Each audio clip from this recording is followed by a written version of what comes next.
whatever. Yeah, I'm led by that energy. I know where it comes from. I know where it's, taking me, and you have to figure out what is important to you, and don't play this game. It's a game that we've learned to play, this chess game, and life is not a chess game. Life is real, bones, flesh, blood, decisions.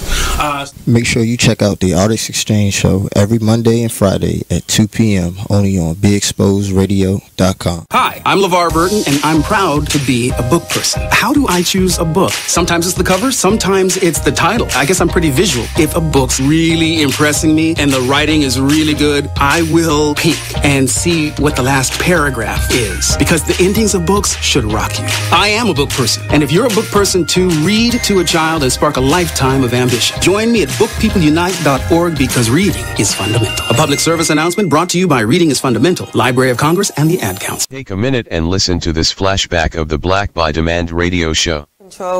They said she wouldn't, so they didn't know if she had a weapon. So it's just a mess.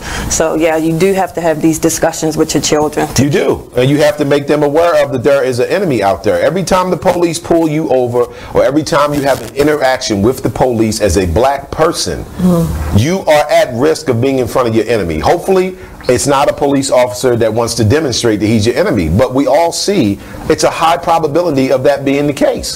So if we're not talking to our children do not have the coping mechanisms to deal with these type of intense situations. What they're going to do is what most of us do as black people, me and anyone else, which is become emotional.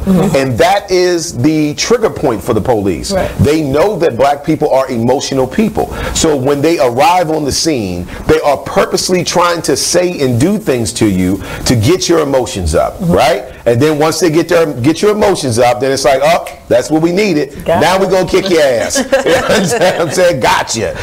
So I'm saying we need to have these discussions with our children, and make them understand in this day and age, and it's every day and age really, but we'll just say this day and age for the sake of it being so prevalent on social media, like you have to understand what you're getting yourself into. And I think a lot of us as black people are just scared to still tell our children that there are a group. You are listening to BeExposedRadio.com.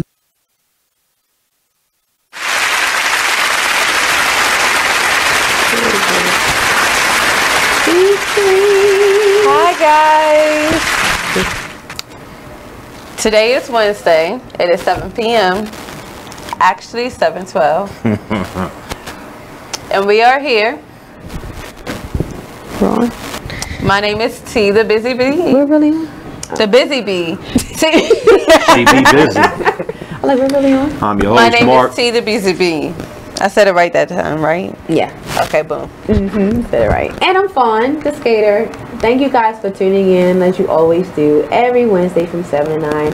And we just want to thank you for being such faithful viewers, always tuning in to see what we have to talk about. And we just want to say thank you for always doing that. Mark is quiet today. I don't know what's going on. This is the one that talks a lot. Oh, you said what's up? Huh? Okay. Oh, he said what's up? What's going on? What's happening? Okay. Oh, there he is. So how was y'all week, guys? It's been busy and productive. I'm gonna reiterate what you said. Open your doors to the homeless, the hopeful, the less fortunate. It's cold outside, y'all. Have a heart. Open them shelters. They not full to capacity. Open them doors, man. Let another 1 or 2 people in. It's cold outside. You will die in this weather. Yeah, we've had a few. It's not that cold already. But if you're not used to it, this is cold. Yeah. Chicago, Minnesota, Detroit, Wisconsin, that's cold. But yeah, look out for your elders, look out for your neighbors, look out for the homeless, less fortunate. Have a heart. Not everybody has someone to look out for them. It takes 2 minutes of your time. What's 2 minutes when it's this cold out? Do something. I did. Yeah, so you did have a wonderful event this weekend. Tell us about what you did this week. Yes, we did. DC and Baltimore. It was cold. It wasn't that cold. It was this weekend it was cold. It was cold. warm. It was cold. Saturday was cold, But you know, when you're out there and you're amongst, you know, the volunteers and all the less fortunate people, men, women, and children, you don't even think nothing about it. You're busy. It's all about them. DC, we didn't really have, well, DC and Baltimore, we didn't have no music. I don't know what happened to the DJ, but we're not gonna go there. But next month we'll be back with the music, because it's all about throwing them a party. Right. But it was good. It was good. You know, we had a lot of fun. We had a ball. We had a lot of donations, a lot of food, a lot of snacks. And I know Miss Cynthia, didn't she support as well? Man. Yeah, I heard she did right. Yes, shout out to Miss Cynthia. Yes. Thank you for your love. I actually met with her today. And my car is full of donations once again. Oh, cheers. Thank you so much for that. Thank you so much. That's what's up. So thank you, Miss Cynthia, for letting us know that we needed donations, or that we had donations waiting on us. And I appreciate it. We all we do appreciate it. We appreciate all the volunteers and everyone that donated again. Right. We gained a couple new contacts for volunteers, and a couple new contacts for people that want to donate. Look, it's not always about food and snacks and tables and clothes and toiletries, feminine products, hygiene products. Look, y'all, we need school supplies too. Yeah. Elementary schools, middle schools, high schools. You'd be surprised how many less fortunate and homeless kids are in Baltimore and DC or any metropolitan city. We need those specific type of donations too. It don't matter what it is.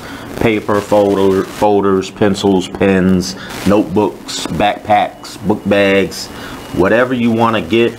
If you want to fill it up, do what you do. Do what you do. Shout out to AT&T, because they got 2 or 3 different people, maybe 4 different people that always do bulks of folders and notebooks and pencils and erasers.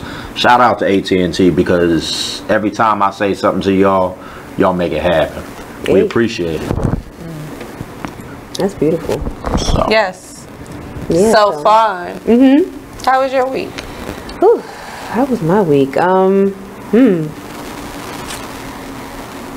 It went fast. It went fast. I'm just kind of like going over it. Like, as we know, I'm the skater, so I did a lot of that this weekend. Hung out with my friends, visited, some of my good friends that live in different states, just to kind of keep it mobile, and pretty much worked the Pegasus, because like I said, I work for the racetrack. So Pegasus was this weekend. I don't know if you ladies know what Pegasus is, but so I work for the Maryland Jockey Club, and I've been working there for 17 years, and I'm a manager there. So pretty much my job is to make sure my sites are pretty much running and up and going. And so this weekend was Pegasus, and that's a huge race that goes on in Gulfstream Park in Florida. So we broadcast it throughout different tracks, and so this weekend, Friday and Saturday, was crazy busy at my job. Had about 300-400 guests, customers. We did really well in our handle this weekend, and just pretty much got through it. I went to a boxing match. Hey, I went to my first boxing match. I saw somebody get knocked out. Yes, I did. I actually saw 2 knockouts, really, and it was pretty cool. So they had it was really cool. I mean, pop up. Guy was on the ground already. I mean, I was like, wow, he just got in the ring. It's over. You know what I mean? So yeah, it was over. But it was cool. They had like teenagers, like the children was boxing. You had you had like a different categories. So you had women boxing. You had in like heavier weight type of boxing. Lightweight, middleweight. Yeah, all that. And so I don't even know where it was located, but I wonder if my friend Donnie can tell me where it is. But that's where I was at on Friday. And the next match will be March 22nd. And I'll let you ladies know about it if in March, if you want to come. Yeah. Then I would, skating and hanging out and